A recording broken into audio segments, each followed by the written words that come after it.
নমস্কার, আমি সুপর্ণা বলছি। আপনাদের সবাইকে শুভেচ্ছা জানিয়ে আজকের ভিডিওটা শুরু করছি। আজকের কোনো ছাদ বাগান নিয়ে শেয়ার করছি না, তবে ছাদ বাগানের গল্প আপনাদের সঙ্গে শেয়ার করব। আর তার ফাঁকে ফাঁকে একটু আমি রান্না শেয়ার করব আপনাদের সঙ্গে, আজকে রাতের রান্না। আমার তো মনে হয় যেসব ছাদ বাগানের ভিডিও দেখি, যে এত রকমের শাকসবজি ফলান ওনারা, এইসব শাকসবজি নিয়ে কীরকম করে রান্না করছে একটু যদি শেয়ার করতেন তা আরও ভালো লাগতো। তো আপনাদের কারো নিশ্চয়ই মনে হয় না? তো আজকের আমি কিছু রান্না শেয়ার করব আপনাদের সঙ্গে, আর ছাদ বাগান নিয়ে একটু গল্প করব। জানেন তো, আমার ছাদটা খুবই ছোট্ট। প্রথমে আমি আমার এই চ্যানেলটাতে প্রথমে আমার সাংসারিক কাজকর্ম আমি শেয়ার করতাম, কিন্তু সেখানে তেমন একটা জমে ওঠেনি। তো নিজের মনে হলো যে কিছু নিয়ে আমাকে থাকতে হবে। আর আমি ছাদ বাগানের অনেক ভিডিও দেখতাম, বেশ ভালোই লাগতো আমার। আমার মেয়ে আর হাজব্যান্ড বলতো, তুমি কি দেখছো? আমি কিছু বলতাম না, শুধু বলতাম আমি ছাদ বাগানের ভিডিও দেখছি। তো ছাদ বাগানের ভিডিও দেখতে তুমি কি তোমার ছাদে এত সুন্দর বাগান করতে পারবে? ওনারা কীটনাশক কেমিক্যাল দিয়ে এত সুন্দর সব গাছপালা করেছেন, এত রকমের সব শাকসবজি ফলাচ্ছেন। তাও আমার মন মানতো না, আমি তাও দেখেই যেতাম। আমার মনে হতো যে হ্যাঁ, আমি আমার ছোট্ট ছাদে যদি এইরকম যদি বাগান করতে পারতাম, কী না ভালো লাগতো। আর বন্ধুদের সঙ্গে আমি শেয়ার করতাম। তো একদিন আমি হঠাৎ আমার হাজব্যান্ডকে বলি আমি ছাদে একটা ছোট্ট বাগান করতে চাই। আমার হাজব্যান্ড বললো, না, ছাদে ওসব করলে ছাদের ক্ষতি হবে। আমি বললাম শ্বশুরমশাইকে জিজ্ঞাসা করো। তা বাবা বললেন, হ্যাঁ, ছাদের কোনো ক্ষতি হবে না। আমার শাশুড়ি মাও খুব খুশি হলো, যে কিছু একটা করলে ওনারাও খুব খুশি হয়। আর আমার শ্বশুরমশাই আর আমি প্রথম যখন আমাদের বাড়ি হয়, আমাদের বাউন্ডারিতে ছোট্ট সরু সরু তো দু সাইড, সেখানে ওলকপি, তারপর বিন কড়াই, পালং শাকগুলো চাষ করেছিলাম। আর খুব ভালো হয়েছিল প্রথম বছর। তো সেই জন্য শ্বশুর শাশুড়ি নির্দ্বিধায় অনুমতি দিয়ে দিলেন।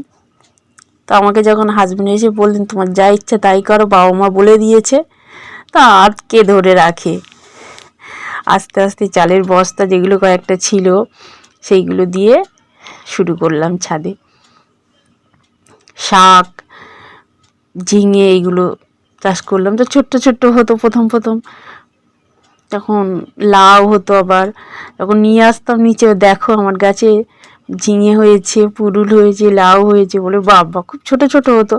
তো বাবা, এটা তো কতজনে খাবো আমরা, আমাদের তিনজনের হয়তো আরও বেশি হবে এইরকম বলতে। তখন আমি আরও আমার জেদ চেপে যেত যে এরকম বলছে, তাহলে আমি আরও বেশি করে ভালো করে চাষ করবো, যাতে আরও বড় বড় ফলাতে পারি।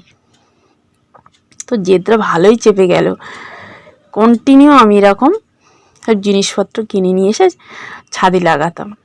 ফুল গাছ, ফল গাছ, সবজি গাছ। ফল গাছ খুব একটা নেই, সবজি গাছ। আর আমার হাজব্যান্ড বলতো, তুমি এত টাকা পয়সা খরচ করছো, কী যে হবে? ওই সব ভিডিও দেখায় ছাদ বাগানে সব কেমিক্যাল কীটনাশক দিয়ে। তো কেমিক্যাল কীটনাশক দিয়ে যদি ছাদে ফলাও, তো বাজার থেকে কিনে নিয়ে এসে খেতে বা কী আছে। আমি তাও শুনতাম না, আমি তাও অর্গানিকভাবে এগুলো কিন্তু চাষ করতাম। আস্তে আস্তে আস্তে আস্তে খুব ভালো হলো। এবছরে তো আরও ভালো হলো। তখন আমার হাজব্যান্ড খুব খুশি। আর গামলা ভর্তি করে যখন শাক সবজি তুলে আনি, লাউ, তখন খুব খুশি হয়।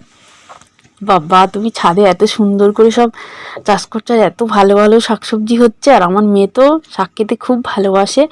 বাজার থেকে আনা শাকসবজি খুব একটা খেত না, এখন কিন্তু ছাদে থেকে তুলে আনলে ও খেতে খুব ভালোবাসে। আর জিজ্ঞাসা করে, মা আজকে শাক রান্না করছো তো? খুব খুশি এখন। আর এখন আমার শাশুড়ি মা ওইসব ভিডিও দেখে, ছাদ বাগানের ভিডিও পাঠান হাজব্যান্ড, ফটো তুলেও নিয়ে যায়। আর শ্বশুর শাশুড়ি খুব খুশি হয়। আমার নিচে বাগান আছে, সেখানে আমি পেঁপে গাছ চাষ করেছি। আর বিশাল পেঁপে হয়, পাকা পেঁপে, কাঁচা পেঁপে মাদের পাঠায় ব্যাগ ভর্তি করে। আর খুব খেতে খুব ভালোবাসে। আর গাছের তো একদম অর্গানিকভাবে চাষ করা, পেঁপে গাছে কিচ্ছু দিই না, খুব পেঁপে হয়। এখানে পাশাপাশিতে সবাই দেখে, বলে বাবা এত কি বড় বড় পেঁপে। 2 রকম জাতের পেঁপে আছে, একটা গোল আর একটা লম্বা, খুব ভালো হয়। আগের ভিডিওতে আপনাদের সঙ্গে আমি শেয়ার করেছি, আগের কিছু কিছু ভিডিওতে। তো ইচ্ছা আছে আরও ছাদ বাগানটা আরও ভবিষ্যতে সুন্দর করার, সুন্দর করে চাষ করার। আস্তে আস্তে সেটা করছি। আর সব কিছুর জন্য তো অনেক খরচের দরকার, সেটা আস্তে আস্তে হবে। আর আপনারা যদি পাশে থাকেন, অবশ্যই আমি আমার ছাদটাকে সুন্দর করে একটা সুন্দর বাগান পরিণত করব। আর দেখুন, আপনাদের সঙ্গে গল্প করতে করতে আমার রান্না মোটামুটি শেষের দিকে। ধনেপাতা তুলে নিয়ে এসেছি বাগান থেকে, ধনেপাতা দিয়ে ওলকপি রান্না করলাম। না, এই ওলকপিটা বাগানের না, আমার হাজব্যান্ড নিয়ে এসে আজকে বাজারে গেছিলেন, তো ওলকপি নিয়ে এসছেন। আমি বললাম তুমি আবার ওলকপি কিনে নিয়ে এসছো, আমার ছাদেই তো ওলকপি প্রচুর হয়ে আছে। বাজারে গেলাম, পেয়েছি যখন দুটো নিলাম, রান্না করো। আর আমার ছাদের ওলকপিটা একদম কচি, এত বড় বড় ওলকপি, একদম কচি, মানে কত তাড়াতাড়ি সেদ্ধ হয়ে যায়। আর বেশ মিষ্টি, খেতেও বেশ ভালো লাগে। আর ধনেপাতা তো দিয়েছি, আবার নতুন করে ধনেপাতা কেটে রান্না করেছি, দুপুরেই রান্না করেছি। আর হাজব্যান্ড আবার দুপুরে সবজি নিয়ে এসে ধনেপাতা আবার দিলাম। ধনেপাতা তরকারিতে দিলে ভীষণ ভালো লাগে।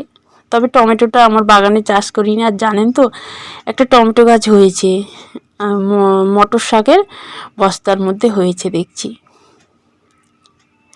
তো ওটা তুলিনি, থাক, বড় হলে টমেটো যদি হয়। এমনিই হচ্ছে যখন গাছটা, থাক, তুলবো না। নানা রকমের গাছ হয়, অনেক গাছ তো চিনতেই পারি না, তুলে দিই। তো এই যে আমার রান্না মোটামুটিভাবে কমপ্লিটের দিকে এগিয়ে যাচ্ছে। একটু ধনেপাতা দিয়ে দিলাম। আর সয়াবিনের তরকারি খেতে তো আমরা ভীষণ ভালোবাসি, প্রতিদিন আমাদের সয়াবিনের তরকারিটা হবেই বাড়িতে। আমার হাজবেন্ড, আমার মেয়ে খেতে খুব ভালোবাসে, আর আমি তো খেতে খুব ভালোবাসি। আর এর সাথে একটু ধনেপাতা দিয়ে দিলাম শেষে, ওলকপি তরকারিতেও ধনেপাতা দিয়েছি। ভীষণ ভালো লাগে ধনেপাতা, যে কোনো তরকারিতে দিলেই একটা অন্যরকম স্বাদ আনে, খুব ভালো লাগে খেতে। আর দেখুন তরকারির কালারটা দেখুন কি সুন্দর, সুন্দর হয়েছে। বেশ একটু গুঁড়ো লঙ্কা দিয়েছি, লাল লাল হলে তরকারিটা খেতে ভালো লাগে। তো আজকের ভিডিওটা আমি এখানেই শেষ করছি। আবার অন্যদিন একটা নতুন ভিডিও নিয়ে আপনাদের সামনে হাজির করব। আপনারা সবাই ভালো থাকবেন। আর হ্যাঁ, আপনারা আমার পাশে থাকবেন, লাইক করবেন, কমেন্ট করবেন, আর হ্যাঁ, সাবস্ক্রাইব করবেন।